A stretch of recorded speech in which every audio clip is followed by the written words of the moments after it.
West Denver. Sleep deprived and heavily caffeinated. All right, let's do this then. This is the Jeff and Bill Show. I don't agree with that. They don't always agree, but hey, at least they have coffee. Coffee. And each other. I love you, man. God help us. I want to bless him. We need all the help we can get. Now here's Jeff Hunt and Bill Thorpe. The Jeff and Bill Show on News Talk 710 KNUS.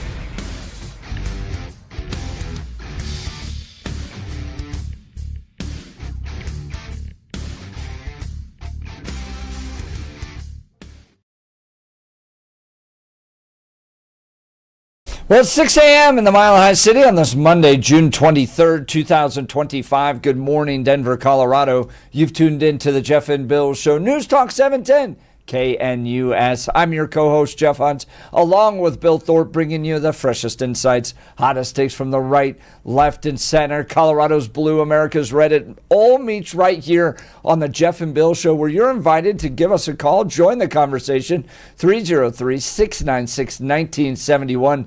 303-696-1971, or text us on the Dan Caplis Law text line at 720-819-5115. Special good morning to Jace, who I ran into at the Heidi Ganal Rocky Mountain Voice Gala on Saturday night, and he was telling me 6 a.m. every day, driving up. Hey, that's wonderful. Listens to the Jeff and Bill Show, and I encouraged him to call in and yell at Bill. Oh, absolutely. That always becomes the running joke everywhere. Oh, always does. Yes. Love listening to the show. Yeah. Thank you. Be sure to call in. Give Bill a hard time. Yes. The number of times I have to listen to people and go, "Oh, I listen to the show every day. That's wonderful." I'm sorry I make you angry. They're like, "Yeah, you do." It's an odd conversation to have with people, but it's fun. But I appreciate all of you. Yeah, we had a great time emceeing for Heidi Ganal's event. What was the event? What went on? Who was there? Yeah. So this was the Rocky Mountain Voice Gala, the Mountain Majesty Gala.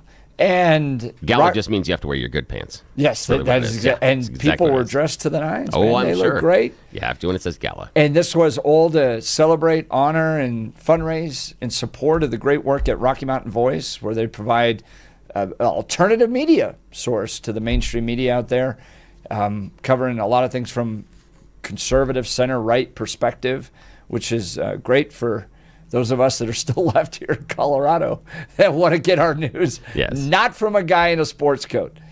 So it was to honor the great work that Heidi and Tori Ganal are doing. You know, oftentimes, Bill, when you are out and I need a co-host, she Heidi steps in. Or Tori will co-host with me. And so I've got to know them really well. Eric Trump was the headline speaker. Really? Nice. Jeff Crank was there sitting at the table. And we were laughing about the picture that you and Jeff took last week. That was a wonderful picture. That was a fantastic picture. I'm glad that he plays along. Yeah, absolutely. Had a good time catching up with him. It was the night of the bombing that took place in Iran. So he was in and out taking calls, and he was part of a call where members of Congress were getting a security briefing on what had just happened. And then Eric Trump gave a great speech, kind of on what it was like growing up as a Trump. Really? Giving us some insight going, look, we never set out to do everything as a family, but it's just kind of happened that way.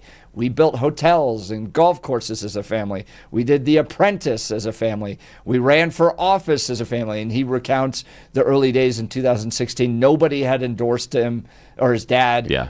They're literally going from gas station to factory to somebody's living room in Iowa as the presidential campaign kicks off, and kind of some insight on what it was like growing up with Donald Trump as your dad. It was a good conversation and got people fired up, and then some good money raised for Rocky Mountain Voice. So, that's great. Yeah, it was great.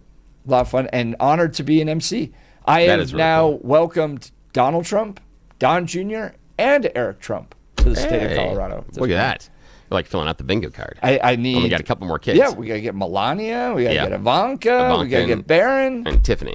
Yeah, need those. Yeah, then you got the full one. Then you got to get a tattoo. How was your weekend, brother? Oh, thanks for asking. Busy, but good. Those that are familiar with the Stanley Marketplace out in Stapleton, we went out there with the family on Saturday, which Sorry, I need the coffee this morning. It's Monday. You know how Mondays are with coffee. Got to have the coffee. Okay. They're having kind of a sidewalk sale. So basically, it's just, sale prices in and around. And my family, we like the Stanley Marketplace because there's no real franchises, no large franchises, all small businesses. And it's just kind of a neat deal. Plus, they have air conditioning, which on Saturdays in the afternoon is a very big plus. So we wandered around there and bought some stuff. The first place, of course, was the Tattered Cover bookstore. That was the first stop, easily. I'm surprised they're still around, to be honest with you. This was Kids Tattered Cover. Oh, they did such a good job. Again, you get in there and you're just like, as far as a bibliophile, it's fantastic. And the number of books, and the really funny thing is they had this stand of banned books. All these books have been banned, and all kids gravitate towards them. And I look over there, I go, I've read all but one. And the only one I hadn't read is because it was published somewhat recently in the past 20 years. The only reason I hadn't read. But all the rest of them on the banned book, I'm like, all of them. They're like, all of them? I'm like, yeah, I've read all of those. I go, 2 of those were actually required reading when I was in school. So they're like, what? Like, yeah. And so we had a really nice discussion there, wandered around. And I think, every one of the kids walked out of there with a book of one form or another. So I'm like, one of my daughters found a really neat edition of Grimm's Fairy Tales. It was done with really nice filigree and she has a series of stories, but it was the presentation of the book. It was the actual object more than the stories inside, and so it was kind of cool. So everyone got out of their books, and then bought some clothes as we wandered through some places.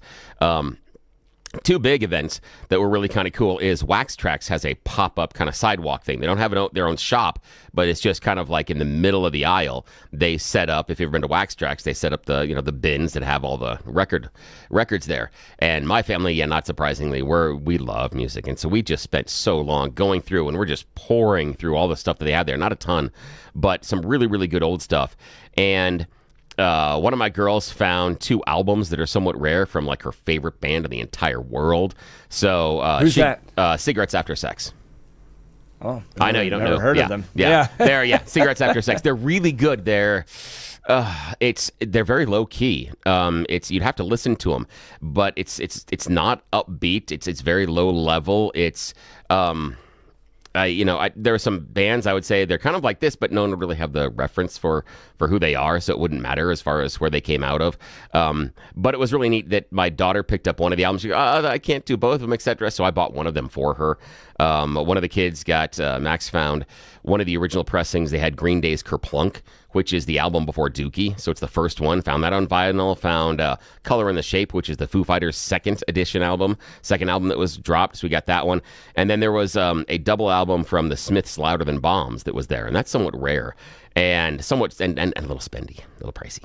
And my youngest, who's a huge Smiths fan, was looking through this. She couldn't believe they had Strange Ways, Here We Come. They had Hateful for Hollow. They had, there was a whole bunch of stuff they had there. But the Louder Than Bombs is kind of the holy grail. And she didn't have the money at the time. And so what happened was, it was about 20 minutes later, she and one of the other kids had to run to the restroom. And I turned to my wife and I'm like, I'm going back to get it. And so I went back and I got the album and put it into the bag. She didn't know we had it until we got home. And we start taking the stuff out after we get home. Here's the stuff that we got. And I go, oh yeah, Gwen, I went back and I got this for you. And I pulled it out. And as soon as she sees the top of the orange, she goes, no way. And I pulled it out and she started crying. She literally brought tears. She's like, this is amazing. Oh my God, thank you so much. She was feeling all this anxiety, the fact that she walked away from this most important album, the fact that it was on vinyl and it was sitting there and it was so close, but she didn't have the money. And so she had this anxiety the whole time. She was, and then you surprised me with it. So that was kind of cool. And I showed you pictures. We also went to, I guess it's Métier de Chocolat, which is a little tiny chocolatier that's in the Stanley Marketplace. And the stuff's amazing. It's a works of art. And so we had dinner, and I blew just as much at the chocolate place as we spent on dinner. Yeah, you showed me pictures. It looks like art. I blew so much money there because, we bought a bunch of macarons, and then each little pastry thing, and each one of those things is like $8 plus. But I was just like, I don't care. We're just going to go and have fun. And so whatever the thing. So all the kids got to choose one. We chose extra. I mean, we came home with 7 things out of the place. It was great. Nice. It was fun. Yeah, it was just a fun way. And as you know, when you're a family of 6, when you run around, there's a unique way where you interact, and we always, there's just, we have fun.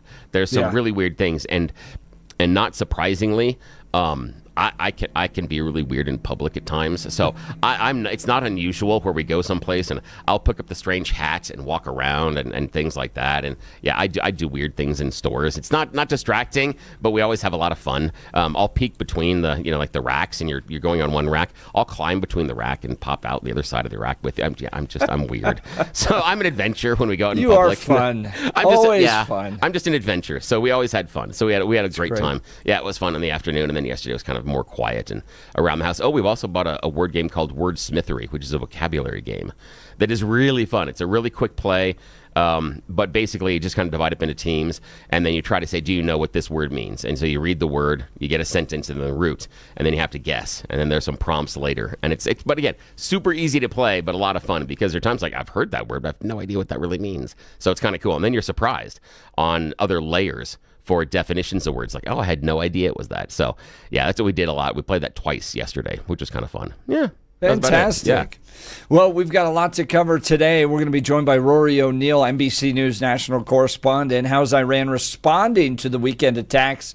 What is the reaction on Capitol Hill? We'll hear from Rory, regular of the show. George Teal's going to join us in the 7 o'clock hour, give us an update on the home rule campaign, as well as Douglas County Attorney has received an online briefing about the No Kings demonstration and has two key national funders, the Party for Socialism and Liberation and the Coalition for Immigration Rights, where they get their money from. George is going to update us on how that briefing went. John Decker, White House correspondent, what's next after the weekend airstrikes on Iran? He is traveling with the president to the NATO summit. He'll give us the latest in the 8 o'clock hour. And then you probably heard of the story. It's making national news. Convicted child rapist escapes arrest in Colorado, in part because of this activist group named Colorado Rapid Response alerting the migrant of their whereabouts and giving them time to flee.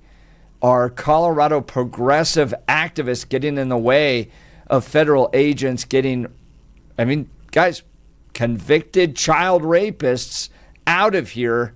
This isn't just the keep your head down, quiet illegal immigrants. These are people that are real threats to our community, and our Colorado progressives getting in the way of it. We will cover all of this, but he's back, and I'm excited to hear how Friday went. Now is time for News and Comment with Blake Olson. Blake Olson. Blake Olson, News and Comment. Hey, good Monday morning. 59 and cloudy in Denver, expecting a high of 80 today. The 7-10 5-day forecast is coming up. Our top story, DJT is scheduled to meet with his national security team today following this weekend's airstrikes on 3 Iranian nuclear facilities. Iran is promising retaliation. Tehran has also continued to launch drones and missiles at Israel, as Israel, too, also has continued attacks, bombing a number of airports across Iran. The State Department putting out a worldwide caution security warning. They said the conflict between Israel and Iran has resulted in disruptions to travel and periodic closure of airspace across the Middle East. In its alert to the State Department, they advised U.S. citizens worldwide to exercise increased caution. Vice President J.D. Vance says Iran's nuclear program has taken a major blow after the airstrikes. I don't have this audio because I'm having some technical problems this morning. It's a perfect Monday. Security guard at a Michigan church is responsible for stopping a potential massacre, shooting and killing an armed gunman Sunday morning. Wayne police say the suspect opened fire at Crosspoint Community Church, wearing a tactical vest and carrying a long gun. One churchgoer hit the shooter with a car, and a staff member was shot in the leg but is expected to recover. The suspect is identified as a 31-year-old man from Romulus. His name hasn't been released. A Tennessee judge is moving to release the illegal... That's a crazy story, by the way. That is. So there's video of it. Yes. And you see, it's terrible. You're watching folks attend a church service, and then you hear some shouting and yelling, and then they're all running, and you have little kids and all this stuff. I think this guy was out to kill probably as many people as he could. And the church deacon...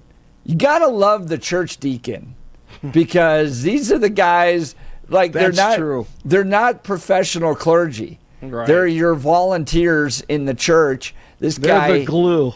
Exactly, runs him over, hits him with a car, and then if you don't know this, let me help inform you on this. If you walk into any church in America, you're likely dealing with.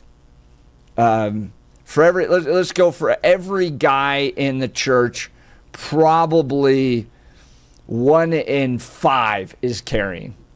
That's my guess. I agree. Right? Probably 1 in 5. And then you'll oftentimes have police that are standing at the door, or hired security, or those types of things. So, do you remember one that? One in three in Texas, and Mississippi, and Alabama.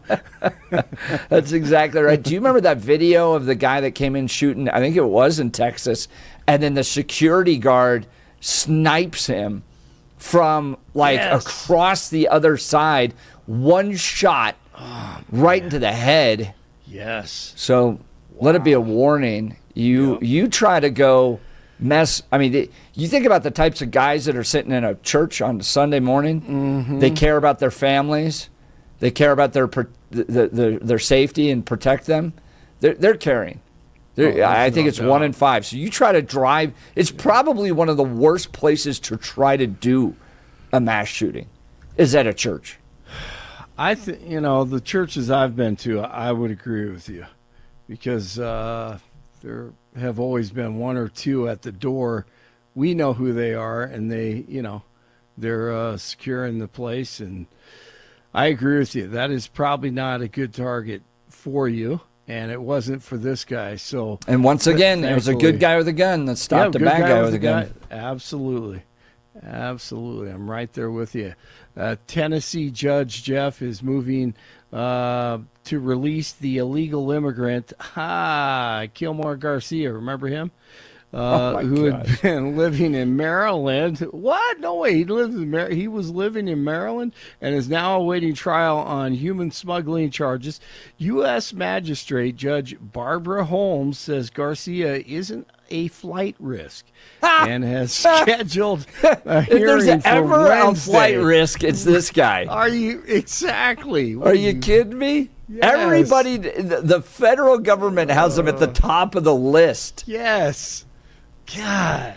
George Soros judges. So let's see. ICE may still detain him if he is let go, and federal prosecutors say they plan to appeal the judge's order. So that should get very interesting.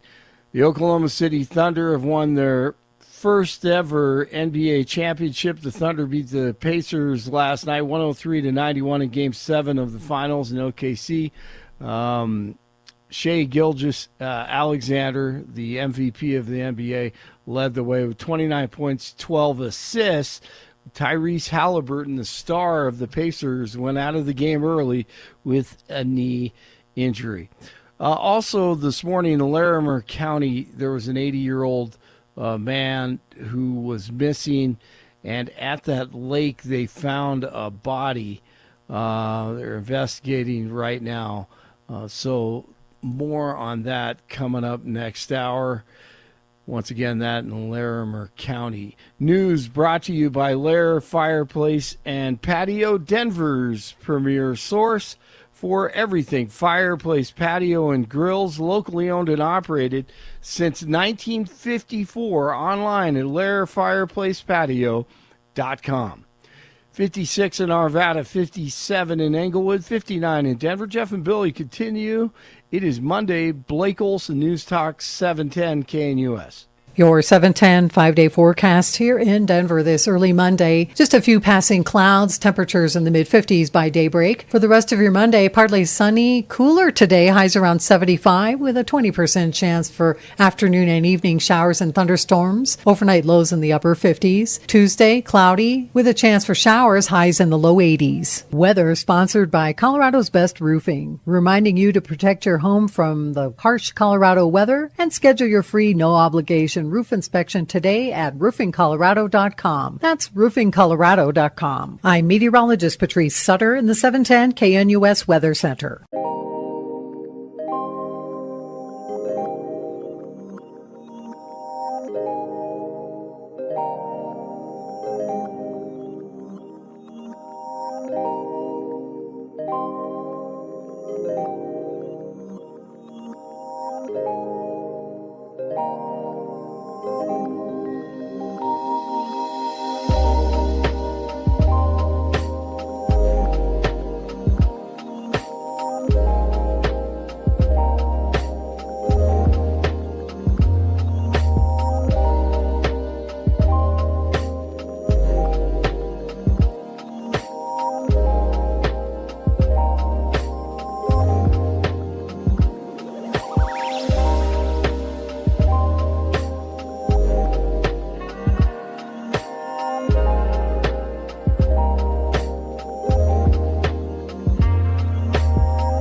Welcome back to the Jeff and Bill Show. Coming up here in just a second, Rory O'Neill, NBC News national correspondent, is going to be joining us.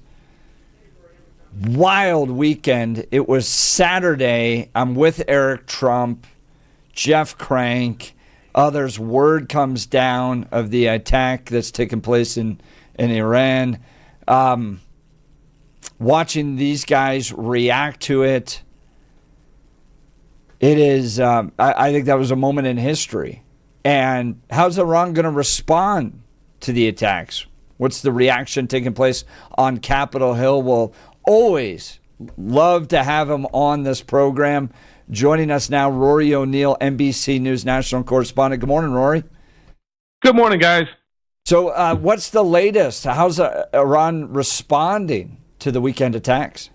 Well, so far there's just been that same old. More missile strikes directed toward Israel. We haven't really seen a military strike, maybe even some sort of a cyber attack on the U.S. by Iran. Everything seems to be in a holding pattern. I will note that some foreign dignitaries from Iran were already seen in Moscow this morning, and the other sort of unfolding story is that the head of the IAEA, the International Atomic Energy Agency, he says he doesn't know where Iran's uranium has gone. So that uranium itself may have been evacuated from those three facilities before they were attacked. Yeah, that was my sense too. I was thinking, goodness, the whole world's been talking about Iran and its enrichment of uranium. My guess is they're not keeping it in the same place where the bombs would hit, and so they may have moved them. What have we heard from the president since the attacks took place? Moving forward, I'm getting a sense that he may even be hinting at a regime change. Your thoughts? Well, saying it directly, not a hint really, but saying it on Truth Social, even having a new catchphrase for MAGA, make Iran great again. He was posting out there to sort of encouraging regime change. We've heard that from Israel as well, this whole idea being you can take out all the nuclear sites, but if the same people are in charge, we're going to be here again in no time at all, facing the same threat. And, I think what we've heard from Prime Minister Netanyahu is they've been dealing with this threat by Iran for 50 years now, and they've just about had it and want to get rid of this threat once and for all. That's Rory O'Neill, NBC News national correspondent. Any response from Russia or China after the attacks? Well, they've both been urging peace now, that they say, all right, let's try to dial back some of this, has mostly been the message. Nothing too overt. There's been some chatter about whether or not now Russia could help Iran with its nuclear program even more. Russia was already in the process of building an atomic energy, electricity plant, nuclear energy plant in Iran, and was being paid for it. But now the question is, does Russia help them even more? And Iran has been supplying Russia with drones for its campaign in Ukraine. That's how big the drone industry has become in Iran. And of course, we're seeing this new axis form with Iran, Russia, and China, which is a real concern that these strikes could only drive those three countries closer together. That's NBC News national correspondent Rory O'Neill. What's the reaction been on Capitol Hill? It's a bit divided. Obviously, Democrats are pounding the table, but even a lot of Republican members don't like this. Even supporters of President Trump, there's a big part of the MAGA movement that does not want any more foreign wars.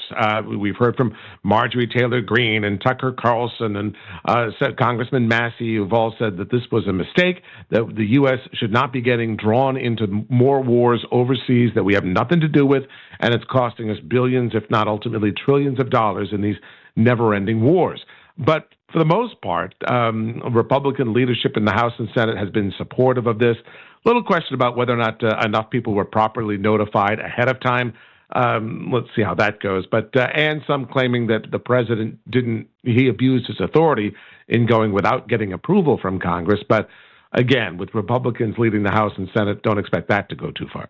That's Rory O'Neill, NBC News national correspondent. Thank you so much for taking time to join us this morning. Give us an update on what happened over the weekend. Yes, thanks, guys. Always love to hear from him. We'll probably have him back later this week. Always good analysis coming from Rory as well. Well, here's what I would love to know and hear from you all. This is going to be a big point of conversation today. Was Donald Trump right to strike Iran? Was this a good strategic move? I have questions, as he pointed out, as to whether or not the uranium was still there. Obviously, these were enrichment facilities. And so if you take out those facilities, Iran can't enrich uranium at the levels that they wanted to. And they were trying to get to 60%, which then gives them a short leap then to 90%, which is nuclear grade or weapons grade uranium. But was this a good move? Is Trump pulling us into another Middle Eastern conflict? Can he say that no war started under his presidencies again? Was this a necessary move in order to keep America safe? Would love to hear from you. Give us a call, 303-696-1971, or text us on the Dan Caplis Law text line at 720-819-5115, 720-819-5115. Bill, when you saw that headline come across on Saturday, what went through your mind? I thought it was fake. The first thing, thought it was fake. I was like, one, it seemed very quick, given Trump's previous 2-week timeline.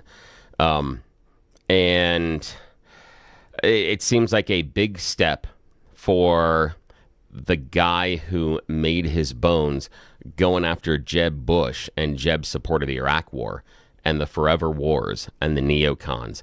This is a real interesting play because, in my mind, this is a neocon play.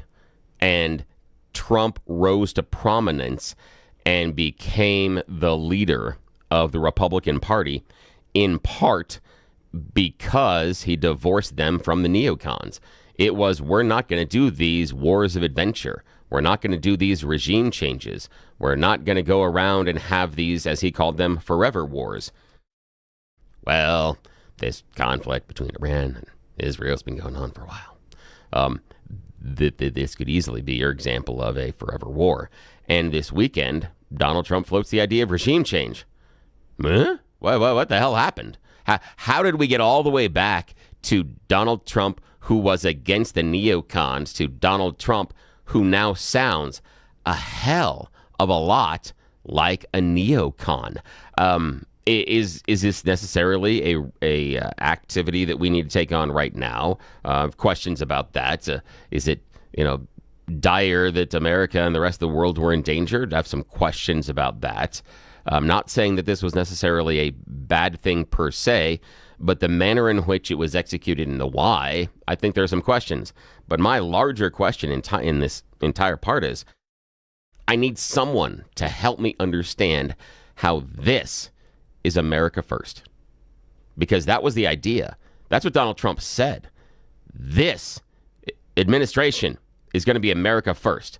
We don't need to run around and be the world's policeman. We don't need to go around and worry about sending money all over the place. Isn't that the reason that we cut USAID and Voice of America and everything else? America first. America first. America first. I just need some help. I can't for the life of me figure out how this fits under the banner of America first. So I want, 303-696-1971. How is this America first? 303-696-1971. Help me understand. I don't see it. I can't for the life of me, seriously, wrap my head around this. Spent a lot of time thinking about it yesterday. How does this equate to America first? So my response, and you can hear the phone line starting to come in here. We'll get to these in a second. Give us a call. Would love to hear from you. 303-696-1971. It's all about timing, baby. That's what it's about. And presidents since 1979 have been in direct conflict with Iran. Now, in some capacities, it's been a Cold War. In others, it's been a hot one. Iran has been funding terrorist activities for decades all around the world. And you can go back to Hillary Clinton, you can go back to Barack Obama, you can go back to George W. Bush, that we were never going to allow Iran to get a nuclear weapon. That's always been a policy of the United States. It's all about timing.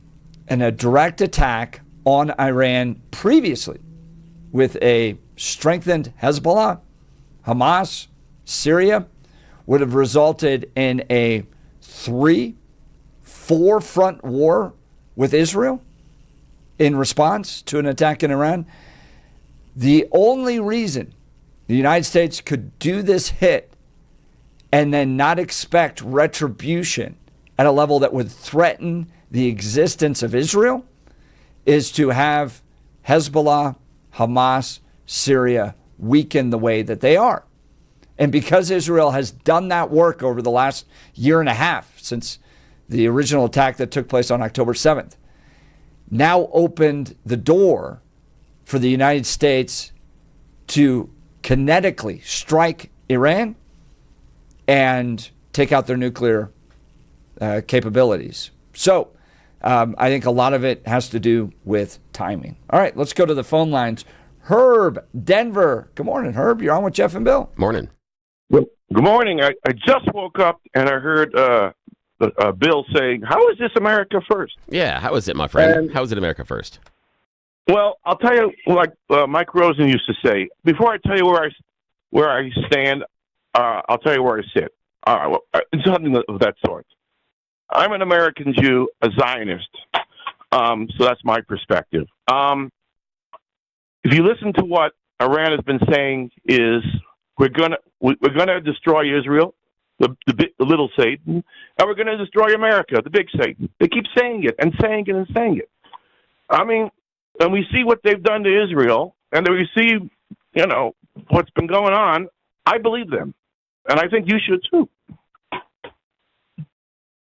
Okay, but you have said, Herb, that for decades you've heard Iran say, we're going to destroy them, we're going to destroy them, we're going to destroy them. And we've heard also for decades that Netanyahu has said for years that Iran is weeks away from achieving the bomb. If someone, now, while we can say that Iran could be a threat, but if someone stands outside your door and yells at you for decades that they're going to beat you up and they never swing, do you think they have the ability to beat you up? I mean, I understand the idea of waiting and watching to see if they're assembling weapons and stuff like that. But what I'm looking at is, where's the immediate threat for America first? Like you, I'm a Zionist, but that's Israel, not America. What I'm looking at is Donald Trump said America first. We're going to be concentrating on what is within our borders. Help me understand why sending B-2 bombers to take out the nuclear facilities in Iran is America first. Isn't that exactly what Donald Trump was talking about not doing? That we weren't going to get into these type of conflicts of adventure. How is this America first? Well, if you've been listening to Netanyahu, he's been saying, and they've been getting closer, closer, and closer. And there's evidence that they are weeks away. No, there's no evidence of that. Sir, there's no evidence of that. Wait, hang on a sec. To be fair, there's no evidence that they are weeks away. Absolutely none at all. Zero. And what I mean by that is this. This is the way I have to understand, Herb, is if we're talking about weeks away, I'm assuming you're talking about weeks away from them having a bomb, not weeks away from them having enough enriched uranium. Is that what we're talking about? Are we talking about them being weeks away from a bomb? Is that what we're talking about? Just to be certain, because I want to see where the threat is. Is that what you and I can agree on? Yes. Yeah. Are okay. we going to wait until Herb, hang on a sec. Yeah, I know, but hang on, Herb. But you said they were. Now, this is why we know that Netanyahu was wrong about them being weeks away from a bomb. They don't have enough enriched uranium. And so once they get there, that is an important threshold. But after that, they need to be able to mill that uranium into a perfect sphere.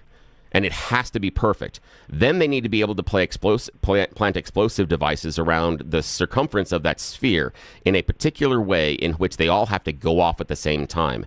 A microsecond of delay changes the implosion and doesn't create the nuclear reaction that you need. And then you need to be able to deliver it. And we don't have, and Iran can't at this point is decades away from having any sort of technology that would allow them to implant it into a missile, which is what they would need to strike the U.S.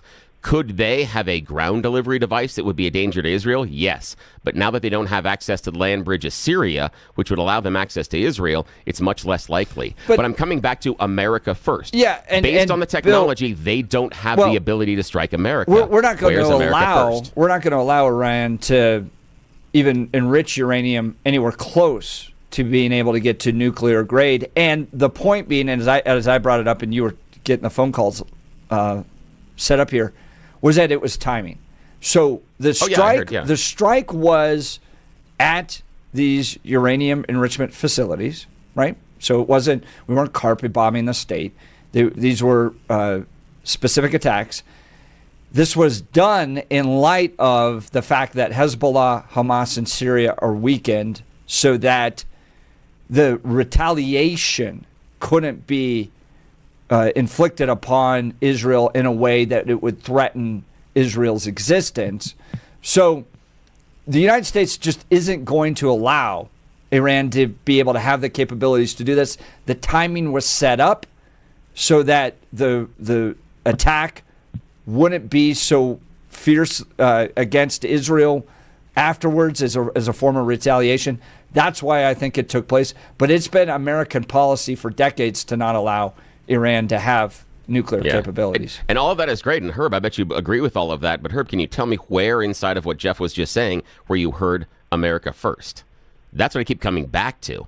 Because the idea is we weren't going to have this interactions internationally and get into these conflicts. It was America first. We were bringing the soldiers home.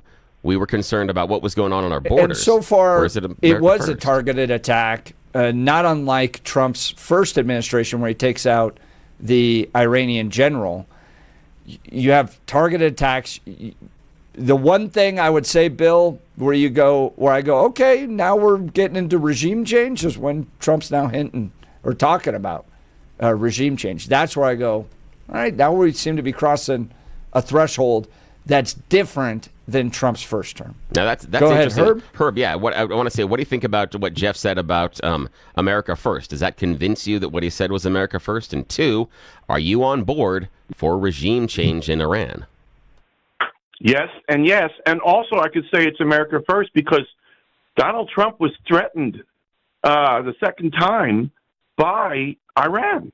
There's evidence. Well, I've heard that Donald Trump was threatened for his life by Iran. Yeah, I'm pretty sure that Iran has tried to threaten most of the leaders of the U.S. Well, but so if we're talking regime change, so are you willing to America first? Are you willing? I'm not convinced of that. Not based on what Donald Trump had said. And so, Herb, what I'm asking is, are you willing to do boots on the ground? If we're talking about regime change, who affects that regime change, and how do you make sure that everything stays copacetic? So are we sending American troops into Iran? Is that in order to affect regime change, in order to help them out? Is that America first? I don't know if it needs to get the boots on the ground at this point.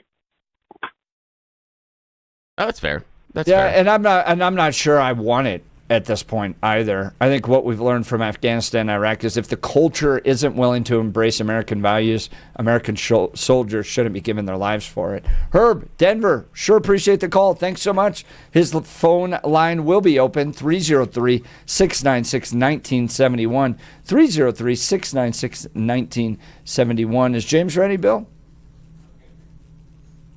Are we ready to take James? Oh, okay. Sorry.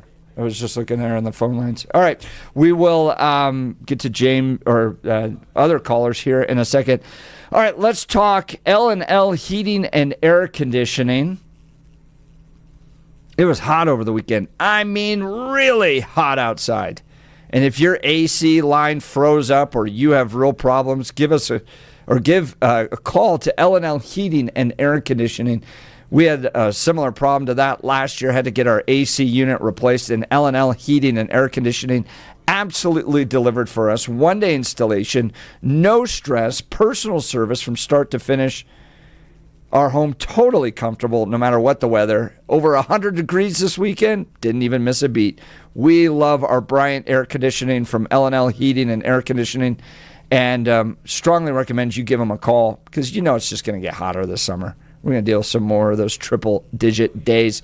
Well, here's the deal that we have coming up with L&L Heating and Air Conditioning.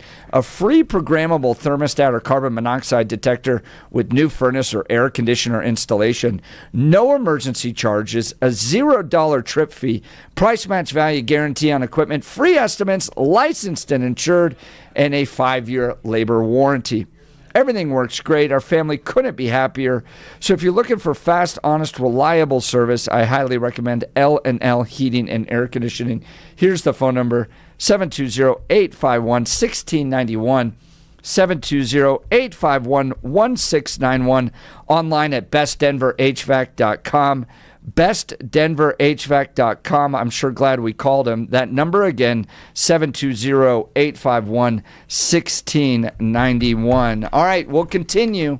Plus, we got You Choose the News coming up. You're listening to The Jeff and Bill Show. This is Denver's talk leader, News Talk 710 KNUS.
Welcome back to the Jeff and Bill Show. Bill, I sure need this on a Monday morning.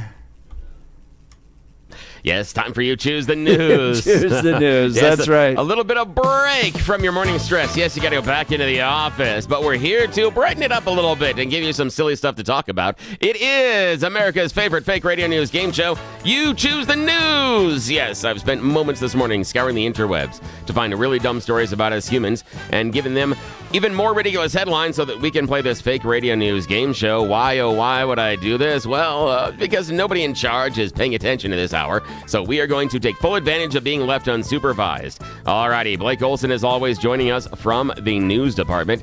Jeff Hunt is in the studio. Gentlemen, your headlines today. Headline number 1, this is mine. Headline number 2, stoners invent the internet. Headline number 3, happy birthday. And headline number 4, high five. Psych. All right. Mr. Hunt, your choice, sir. Let's start with happy birthday, yes, sir. Happy birthday. A group of young women were trying to celebrate a friend's 30th birthday, but they almost had their wonderful celebration ruined. They were in danger of missing their connecting flight until a heroic pilot stepped in to save the day. Brittany Cameraman, 28, tells the story. She was traveling with 7 friends to Panama Beach, Florida to celebrate the milestone of birthday. But it was a long trek coming from Salt Lake City, Utah, and came with some hiccups. They had a 45-minute layover in Dallas, but their first flight was delayed by 50 minutes, so they were prepared to miss the connection. Eventually, they landed just 30 minutes before the connection was due to take off, so Brittany took matters into her own hands. She sprinted down the causeway, down to the gate. She said it's normally an 18-minute walk away. She got there in moments. She got there just in time with a friend who had caught an earlier flight already waiting there, and she said the rest of the group is still far behind, and one of our people is pregnant. Can you please hold the plane? Hold the plane. She's pregnant. And the gate agent said, no, we can't hold the plane for anybody. This is a serious business here. Get on the plane. She goes, no, you don't understand. She's going to be here in just a minute. She's pregnant. They said no. So Brittany went on board with her friend, resigned to the fact that the rest of her friends, including her pregnant friend, was going to miss the flight. Wrong plane. That's when the pilot overheard what was going on when she was talking to one of the stewardess. And the pilot says, wait, what? I said, yeah, my friend's coming down the walkway and she's pregnant and we can't, and she's not going to be here in time. The plane's going to leave. And he goes, don't worry. They can't leave without me. So he walked out off the plane and went down and sat in the waiting area until she arrived. Oh, that's awesome. Yeah, Good one. Yeah. I thought maybe they raced down and ended up on the wrong plane. Yeah, no. But the pilot was like, oh, okay. And he goes, can't leave without me. So he goes and he sits outside and waits. That is a good Isn't that cool? Yeah. He's like, there's a point or where lady, he's like, we don't know. The point is that saw the opportunity and said, I can take control of this situation. I can solve this problem right now. We don't need to call anybody. We don't need to do anything else. I'm just going to fix this. Just fix this right now. Alrighty. Now, speaking of fixing, all right, Blake, can you fix this problem we have this morning? We've either got this is mine, stoners invent the internet, or high five, psych. Let's go with high five, psych. Yeah, high five, psych. A beloved crossing guard in England has been told it can no longer give kids high fives because it's slowing down traffic. Yes, the one thing the children can't have on their way to school is happiness. Jeez. Yeah. The 57-year-old assists primary and secondary school pupils, so basically elementary and middle school kids, near Hull, East Yorkshire in England, and claims he's been instructed by his bosses to stop the friendly gesture because it's upsetting for some drivers to have to wait another 10 seconds or so while I'm high-fiving the kids. And he's like, I'm doing this job for the kids. I don't really care about the cars behind me. I try to bring them a little bit of joy and brighten up their day. I want them to have fun when they're going to school. I can't understand why a high five is going to stop somebody from getting where they need to go. He said maybe what you need to do is just leave your house a little bit earlier in the morning, you grouch. So, yeah. That is both sides of humanity right there in two stories. One where the pilot helps somebody out by, slow walking the departure, and then another person who files the complaint. Yeah, and says, I'm tired that he's making these kids happy. Dare you high-five the kids. Yeah, I got to wait 10 seconds. Alrighty. Now, Jeff Hunt, your final choice this morning, sir. This is mine, or stoners invent the internet? Stoners invent the internet? Yeah, stoners invent the internet. This is a really weird story. It's much longer than what we're going to go through this morning, but a crazy thing I ran across this weekend. Before the internet took over the world, psychedelic rock fans of the Grateful Dead were among the first and most influential to create the early internet online community. Now, years before the World Wide Web was actually a real thing in the 80s, a virtual online community emerged called The Well. The Whole Earth Electronic Link is what it was. It was centered on the San Francisco Bay Area of California. The Well thrived in its own right, but proved to be one of the most influential factors in the birth of the Internet as we know it today, and due in large part to all those deadheads. Yes. Man, now, what if we had a box, man? Well, here's the fun thing is because it was send us videos, because man. It was such a close community, what they used to do is they would share not only bits and pieces about the touring with the band, they would share set list, but also when they could, a little bit of audio as well. They created the Whole Earth catalog, inspired by the Back to the Land movement, which of course was really big with all the hippies and the stoners and the Grateful Dead. And it was designed to provide access tools that anyone could use to build their lives around the ecological and spiritual principles of this movement. But really, it just ended up being a bulletin board system. And the bulletin board was used by all these deadheads in order to create a real-time conversation. Now, here's the thing. This is the 1980s. So the typical system, it ran off a single modem, usually in somebody's home. Somebody had this compilation of all the Grateful Dead information. Yes. And you could talk to somebody online that was a member of the community as well, but only one-on-one, because you could only get two people on the server at the same time that you could talk. Yeah. So they could talk, but only with each other. It was operating out of the Whole Earth catalog in San Francisco office, and was one of the first ones to move into CompuServe at the time to become what eventually would be the World Wide Web. So yes, with all these deadheads sharing stories about the band and set lists and stuff like that. All right, I've changed my mind on psychedelics now. Yeah, we might not have the World Wide Web as we know about it right now. The mind, man. I know, but isn't it crazy that without those deadheads, we might not have the internet? So there, Al Gore. Yeah, exactly. So there. Yeah. Alrighty. That's it. That's the end of You Choose the News. Back to you, sir. All right. Coming up in the next hour, Douglas County Commissioner George Teal's going to join us. Who's really paying for these No Kings demonstrations? He's got some insight. We'll cover that. Plus, no home rule. Or home rule. Or no home rule. Yes. You're listening to Jeff and Bill. KNUS.